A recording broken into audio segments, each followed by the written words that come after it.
And we'll rise for pledge of allegiance.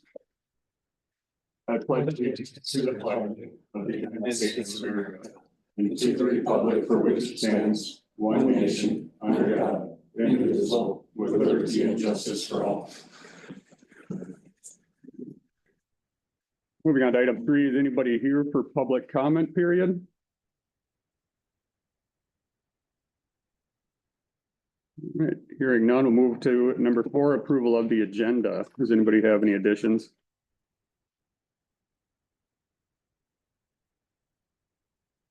No additions, I'll make a motion to approve the agenda. Second. Motion and a second. All those in favor say aye. Aye. Pose same sign. That carries. Moving on to number 5, approval of the consent agenda. Will include approval of the minutes from January 28th, 2025.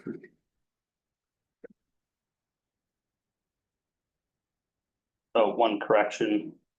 My last name is spelled wrong. Ooh, good catch. On the agenda. Yeah, or it's On the minutes, yeah. D, not T. There you are. Absent.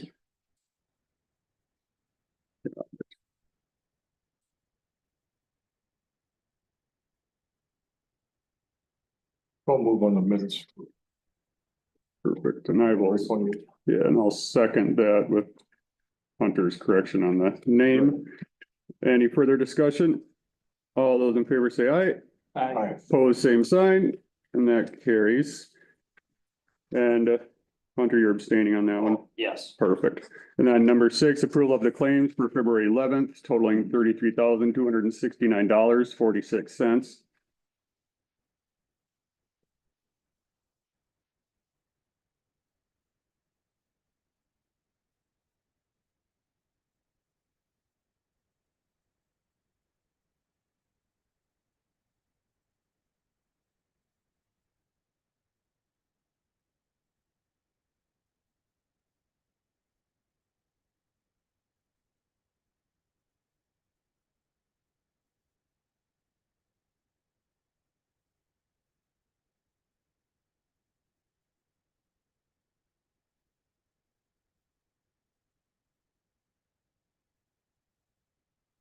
Oh, so move on the claims, approve the claims.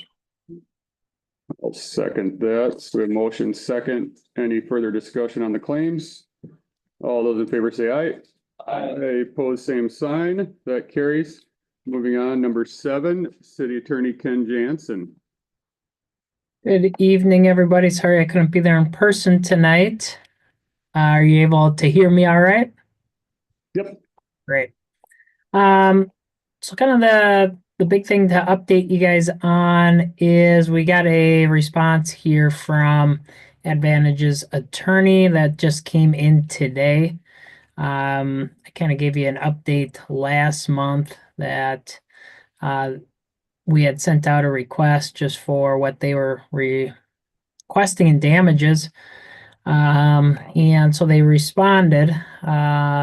Their bid scope was for approximately just over 1 million, so $1,030,200. They figure that 20% of that was going to be for their profit or their overhead. So that comes out to just over 200,000.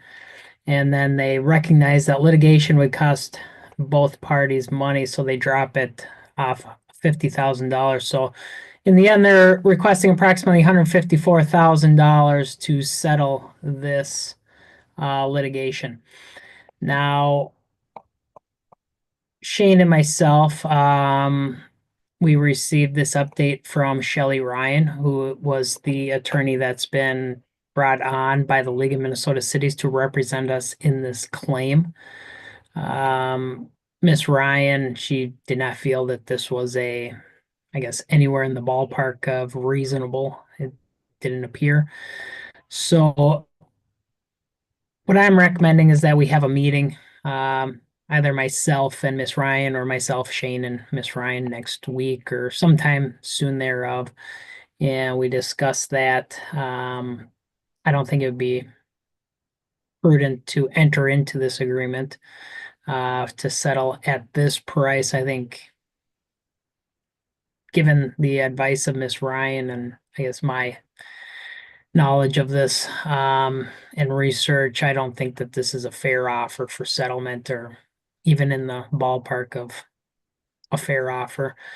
So it'd be my recommendation that we reject it at this point, that we go back to the drawing table and we continue working with Miss Shelley. I guess, does anyone have questions or discussion on that? Yeah, do we need a vote on that, Ken, as a council? No, we don't need a vote. Okay. Yeah, no, I assumed we're all gonna reject that.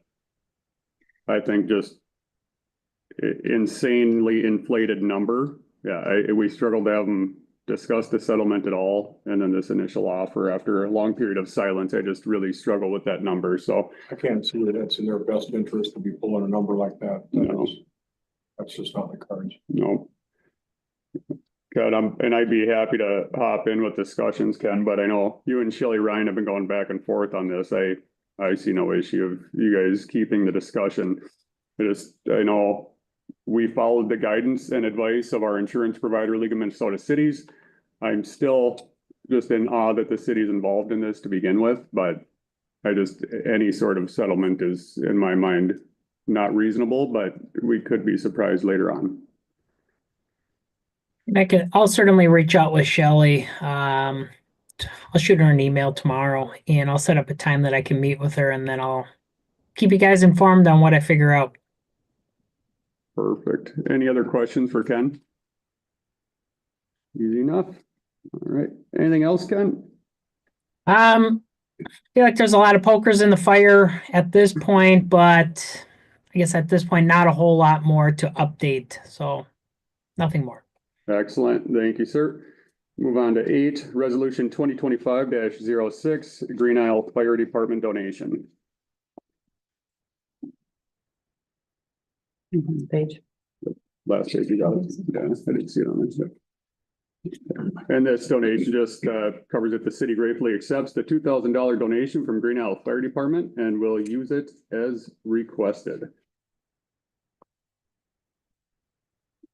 And that is very appreciated. I'll make a motion to approve resolution 2025-06. Motion and a second. Any further discussion? There's gonna be, Just a yeah. question for my knowledge, is it standard or? Yes, any donation we accept as a city, even if it's coming from the private sector, for instance, like we donated the flag, our family did, we still have to do a resolution on that because technically government cannot accept a donation without a resolution.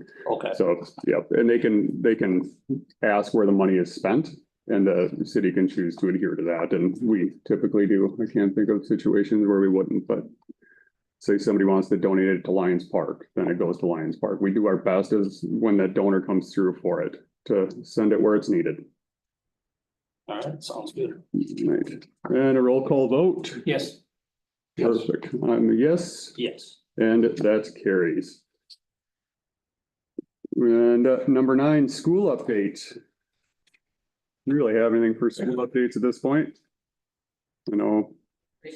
Yeah, we have an appraisal completed, but I don't know where the bank is sitting with theirs so that we can begin negotiations. Bank does not have theirs done yet. Okay, I reached out to the bank to set up a meeting yeah, to get this negotiation going. okay, They don't have their appraisal done yet. They'll reach out to me when they have theirs done, and then I will contact the two of you, Mark and Shane. It'll be after Shane gets back. yep. Yeah, the goal is to get that done as soon as possible.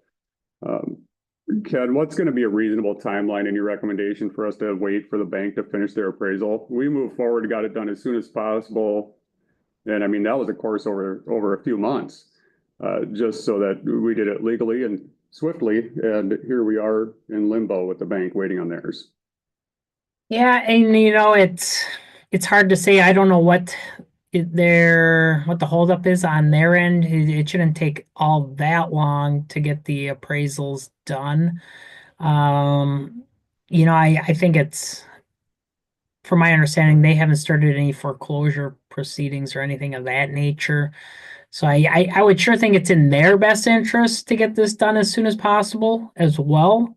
So I guess I can't speak to that. I don't know what the holdup is, or I guess what a reasonable time is. I think it'd be as soon as possible for both sides. I think it's in our both our interests to get it done now. Right. So it's a little frustrating, and so hopefully after February 21st, I'll have something. Did they say they were working on it? Just that they would get back to me. Okay, it was just that they would get back to her, Ken, at this point, so maybe if we don't have something in the next few weeks, we'll reach back out to the bank in writing, perhaps. That would be our best bet. Sure. I don't know. I don't know what else we can do, but yeah, the city's paying hundreds of dollars every 2 weeks just to keep that boiler going. So I mean, we want to work together in good faith and get this done, but we sure push to get this appraisal in place so that we could start negotiations. That's a good point. It's costing us every day. So we gotta get it done. All right, we will carry on. Number 10, ordinance 2024-03 truck route.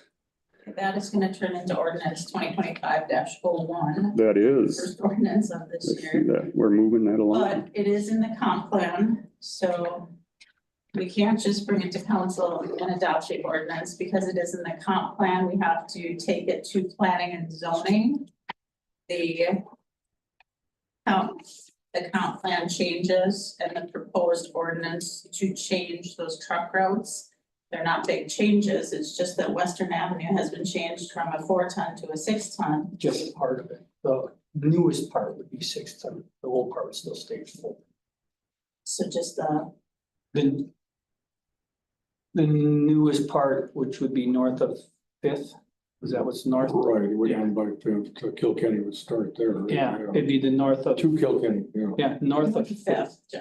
Just north of Fifth, the old part still stays full because we don't know what's underneath that one. So that's the only change is we're not adding anything to a 7-ton or 9-ton Nope. on the recommendation of ISG.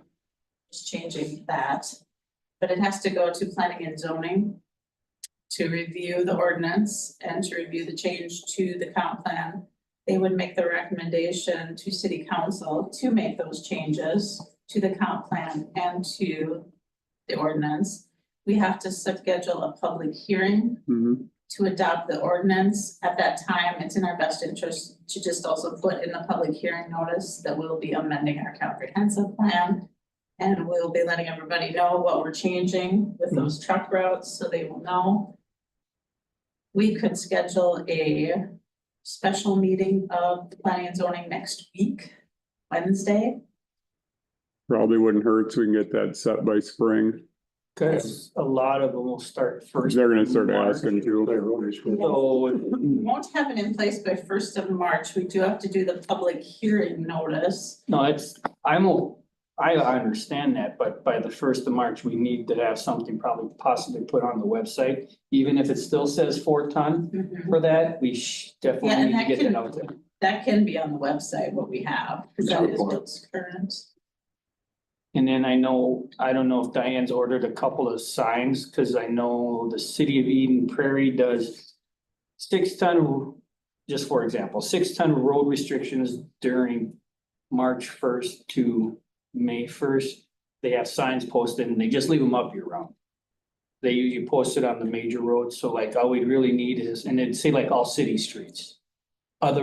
Unless the ones that are 4-ton, we'd have to mark them separate. Cause then they stay up, just need a few signs Mm, on the major roads coming in. And we should have those marked before it's published in the paper, because that's when it becomes official.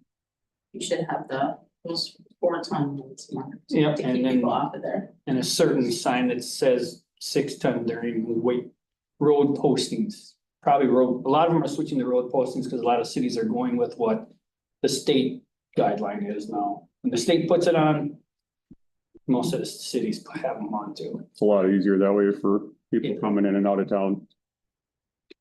So we'll get a few signs. Is that possible, Diane, Mhm. to just get those, 2 per road at least starting? I know they're not that expensive, so we do need them posted. We've talked about that for a long time. Now, There's no specific language, No. what kind of posting, just that you have to have it posted. yeah, and then that should keep a contractor from saying otherwise. Yep, and I need to know when you would like to hold the public hearing.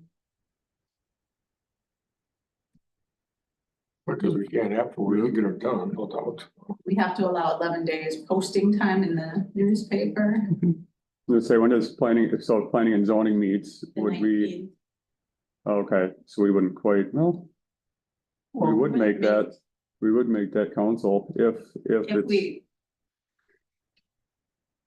We could get it in, yeah, we could get it in next week's. yep, No, no, so yeah, they meet on the. that's only 9 days. We'd have to get it in this week's paper. And we probably can't do that. I was gonna say I cut don't off think was, so. no, cut off. So then we're gonna be looking at the public hearing and the first reading, March 11th. March 11th, but signage would be up by that point. And we can post the other one on the website, so we can do that, and then it wouldn't be adopted until March 25th, because we have Right. to have a second reading. And take into account any comments from the public hearing on the 11th. As long as everything's posted and we have signage up, I don't foresee that being a problem. It'll be pretty clear to It'll just everybody. be Legal, or, it'll be all official and legal then, by March 25th. March 11th, first reading, 25th, second reading, and we would be good to go. Yeah, because then you don't need a special planning and zoning meeting, because it would just be normal, held at the normal time. We still need a special, according to League of Minnesota Cities, the planning and zoning has to make the recommendation to change that comprehensive But plan. we don't need a special meeting, so that could just be at the normal scheduled one. No. March 5th, Yeah, yeah, it could be, then we would need a special one. March. Does that give us enough time? I was just doing the math. Not, It doesn't, you'll still need a special we meeting. still need a Okay. special meeting. I assume Amy will probably just email everybody on P and Z and get that listed.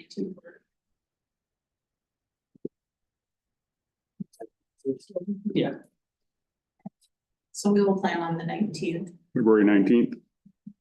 Hunter, you got that one too? Yep.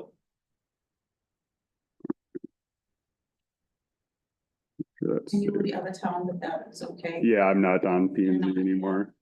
Not on that. Not on that. But I'm still gonna make note of that, so we have that listed. Yeah, the most activity, I think, will be by you over there, Kilkenny, if anything else is going up. Yeah, Spring anyway. unless, Otherwise, this end and is there, western really shouldn't have anything on. is there still some left on the other side, east of Locker Brothers, or I don't know who owns Could any be of some that lots stuff in over there. there. excellent. Thank you, Amy. Okay, we'll move on to number 11, EDA planning and zoning updates. We did have some email back and forth today. Charter Enclave's attorney had some questions about the TIF requirements. And Todd Hagan from Ayers did respond to that, and hopefully, Ken, that makes sense to you. His response, Yep, I have received it. I think that I may want to talk to him a little bit about that. But yeah, we'll have to fashion some language to put into our development agreement, just so all expectations are there. And then I guess I'm just curious, how do we pass it along onto those potential buyers? And so I guess that's my big question. So essentially, under this TIF district, it's got to be low income housing, and just trying to make sure that we regulate that and comply with all the requirements that go along with that. low income isn't what you think of as low income. Right, it's median salary with, yeah, based on who's applying for the mortgage. Yeah, It's it's, like $100,000. I think I'm low income, Ken, so I would qualify as well. I mean, it's different. It's not what you think of like a Section 8 housing. Right, It's that's just, what I was it's just the thinking. I requirements. know, he said low income, I'm like, that's not Right, that kind of, but that'll still have to be in the development agreement language, Ken. yes. Sounds like a plan.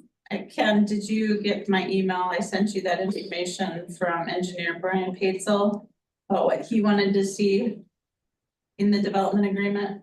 I sent that a couple weeks ago. Yes, I've received it, and we're still pretty early on and going back and forth here with Sharda's attorney, but hopefully we'll have something soon. I haven't seen anything on their end as for, development plans and things of that nature. I know at our meeting, heck, I think that was just over a month ago now. I think they were projecting that in about 2 months. So hopefully we'll get that in the next month before the next council meeting. And then we'll incorporate a lot of that into our development agreement. Perfect.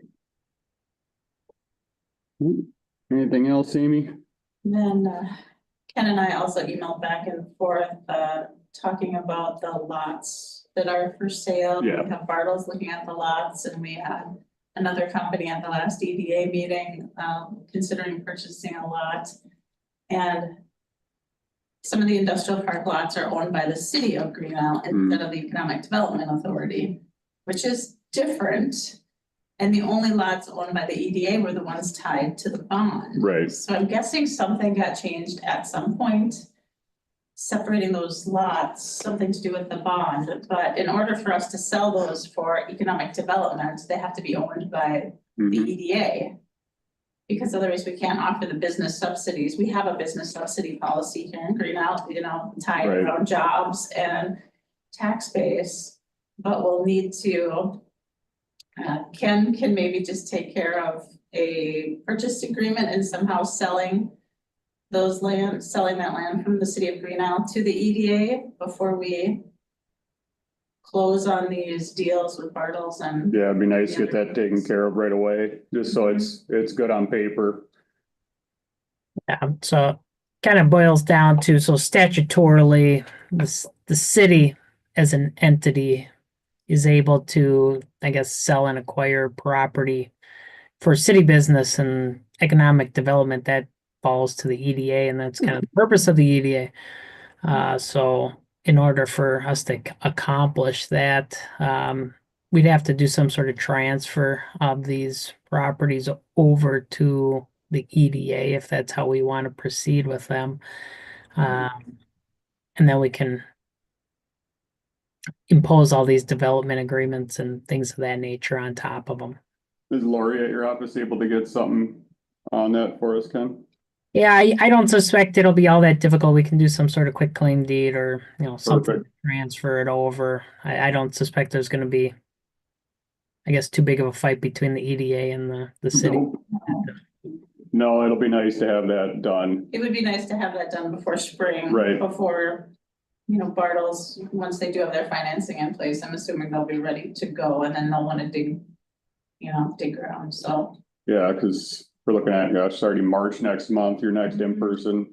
And so do you think it's possible to have like a quick claim drafted by March?